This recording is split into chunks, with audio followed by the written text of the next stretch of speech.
Everyone, welcome back in my channel.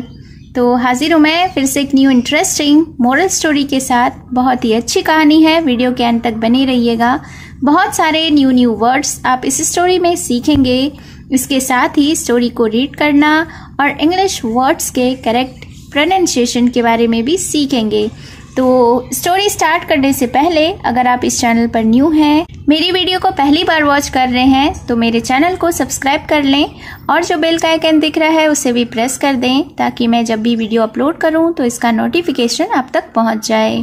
तो चलिए start करते हैं आज का यह इंटरेस्टिंग मॉरल स्टोरी। आज के स्टोरी का टाइटल है बी ग्रेटफुल। बी का अर्थ होता है होना या बनना, ग्रेटफुल यानी कि आभारी या कृतज्ञ। तो शीर्षक का अर्थ हुआ कृतज्ञ रहो, आभारी बनो, या यह कह सकते हैं कि जो आपके पास है उसके लिए शुक्रगुजार रहें। So let's begin the story. Once two travellers were passing through a desert area. Once का अर्थ होता है एक बार, टू यानी कि दो, ट्रैवलर्स यानी यात्री, वेयर पासिंग, पास का अर्थ होता है गुजरना, वेयर पासिंग यानी गुजर रहे थे, थ्रू यानी कि द्वारा या से होकर, और डेजर्ट एरिया, डेजर्ट का अर्थ होता है रेगिस्तान, एरिया यानी कि इलाका। तो इस सेंटेंस का अर्थ हुआ once two travellers were passing through a desert area, यानी कि एक बार दो यात्री एक रेगिस्तान इलाके से होकर जा रहे थे। It was a scorching day and both man were desperately looking for a shelter from the सन।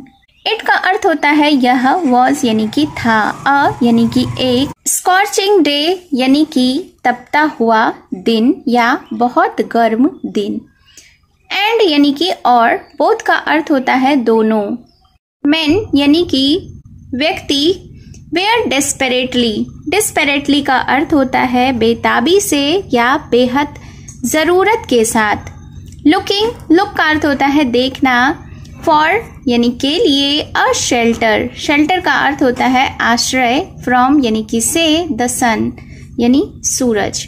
तो इस सेंटेंस को देख लेते हैं। It was a scorching day, यह बहुत ही तपता हुआ दिन था, and both man were desperately looking for a shelter from the sun, और दोनों आदमी धूप से बचने के लिए बेताबी से छाया ढूंढ रहे थे।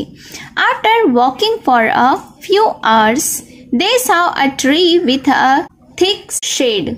आफ्टर यानी कि बाद, वॉकिंग, वॉक का अर्थ होता है पैदल चलना, फ्यू यानी कि कुछ, आवर्स यानी कि घंटे, दे यानी उन्होंने, साव यानी कि देखा, अ ट्री यानी एक पेड़ को, with a thick shade, thick यानी कि घनी, शेड यानी कि छाया। तो फिर क्या हुआ, after walking for a few hours यानी कि कुछ घंटे चलने के बाद, they saw a tree with a thick shade, उन्होंने एक पेड़ देखा जिसकी छाया घनी थी। The travellers joyfully ran under the tree and sat down।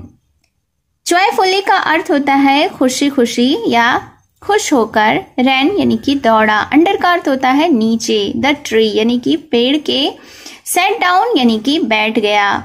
तो फिर क्या हुआ, the travellers joyfully ran under the tree and sat down, और यात्रियों ने खुशी खुशी पेड़ के नीचे दौड़ लगाई और बैठ गए, या वे दोनों यात्री आनंद से पेड़ के नीचे दौड़ते हुए गए और बैठ गए। Soon they lay down and rested for a while under the tree। Soon यानी कि जल्द ही, they lay down, lay down यानी लेट गए, and rested और आराम किया, for a while यानी कुछ समय के लिए, थोड़ी देर के लिए, अंडर द ट्री यानी पेड़ के नीचे। तो इस सेंटेंस को फिर से समझते हैं कि जल्द ही वे लेट गए या थोड़ी ही देर में वे लेट गए और कुछ देर तक पेड़ के नीचे आराम किया। When they woke up, the travelers felt hungry। When यानी कि जब, they woke up जब वे उठे, the travelers felt hungry, hungry यानी कि भूखा, फेल्ट यानी कि महसूस किया। तो जब वे जागे, जब वे उठे, तो उन्होंने खुद को भूखा महसूस किया। All their food were almost finished. All यानी कि सभी, their food यानी उनके भोजन, was यानी था, almost finished यानी कि लगभग, finished यानी कि समाप्त। तो फिर क्या हुआ? All their food was almost finished यानी कि लगभग उनके सारे ही भोजन, सारे ही खाने खत्म हो गए थे, समाप्त हो गए थे। So they looked up the tree hoping for some fruit. So यानी कि इसलिए they looked up उन्होंने ऊपर देखा, the tree यानी पेड़ की तरफ, hoping for some fruit यानी कि कुछ फल की आशा में या फल की उम्मीद में। तो इस सेंटेंस को फिर से समझते हैं कि इसलिए उन्होंने पेड़ की ओर ऊपर देखा, कुछ फल मिलने की उम्मीद में या इस आशा में कि शायद कुछ फल मिल जाए। However, the tree had no fruit. However यानी हालांकि, the tree had no fruit हालांकि उस पेड़ पर कोई भी फल नहीं था। Annoyed, the travelers said to the other, "What a useless tree!" Annoyed यानी कि चिढ़कर या गुस्से में। The traveler said to the other यानी एक यात्री ने दूसरे से कहा, What a useless tree! Useless यानी कि बेकार। तो एक यात्री ने दूसरे यात्री से कहा कि क्या ही बेकार पेड़ है। It bears no fruit at all. इस पर तो बिल्कुल भी फल नहीं लगते। The tree heard them and was very angry. Heard यानी कि सुना, them यानी कि उन्हें या उनकी बातों को, and was very angry और बहुत गुस्सा हुआ। तो ट्री ने उनकी बातों को, पेड़ ने उनकी बातों को सुना और वह बहुत गुस्सा हुआ।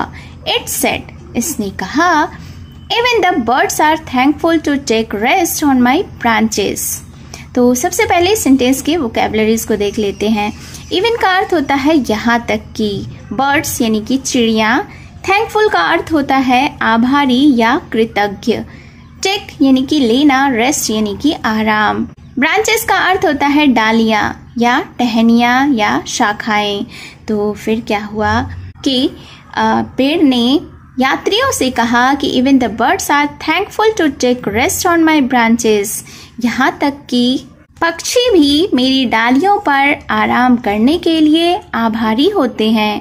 You are very ungrateful, ungrateful यानी अकृतज्ञ। तो आगे पेड़ ने कहा कि यू आर वेरी अनग्रेटफुल यानी आप बहुत अकृतज्ञ हो। You are taking shelter in my cool shade from the burning heat of the sun and calling me useless. Shelter का अर्थ होता है आश्रय, कूल यानी कि ठंडी, शेड यानी कि छाया, बर्निंग, बर्न का अर्थ होता है जलना, बर्निंग हीट यानी कि जलती हुई गर्मी, ऑफ द सन यानी सूरज का, एंड कॉलिंग, कॉल का अर्थ होता है बुलाना या बोलना, यूजलेस यानी कि बेकार।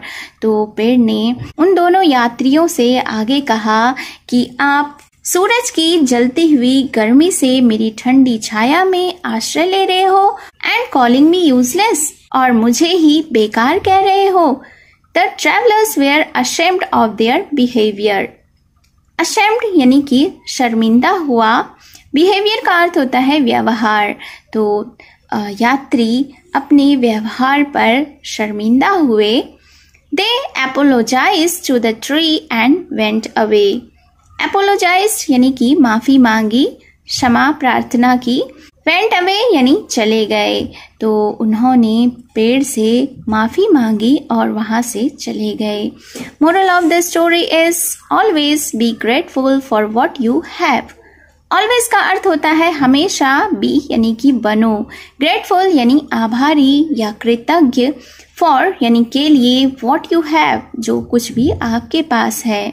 तो इस स्टोरी का यह मॉरल है, यह नीति है कि हमेशा ही उस चीज के लिए कृतज्ञ रहो जो आपके पास है, या यूं कह सकते हैं कि जो कुछ भी आपके पास है उसके लिए हमेशा आभारी रहें। So it was the short moral story. उम्मीद है आपको यह स्टोरी पसंद आई होगी और आपने बहुत सारे न्यू वर्ड्स भी सीखे होंगे। तो ऐसे ही और इन्फॉर्मेटिव मॉरल स्टोरीज के लिए मेरे चैनल को सब्सक्राइब कर लें, बेल का आइकन भी हिट कर दें और अगर आप मुझे फेसबुक पर वॉच कर रहे हैं तो फॉलो ज़रूर करें और कमेंट करके ज़रूर बताएं कि आपको यह स्टोरी कैसी लगी और मेरा यह प्रयास कैसा लगा। तो मिलती हूँ मैं फिर से एक न्यू इंटरेस्टिंग मोरल स्टोरी के साथ। Thank you for watching.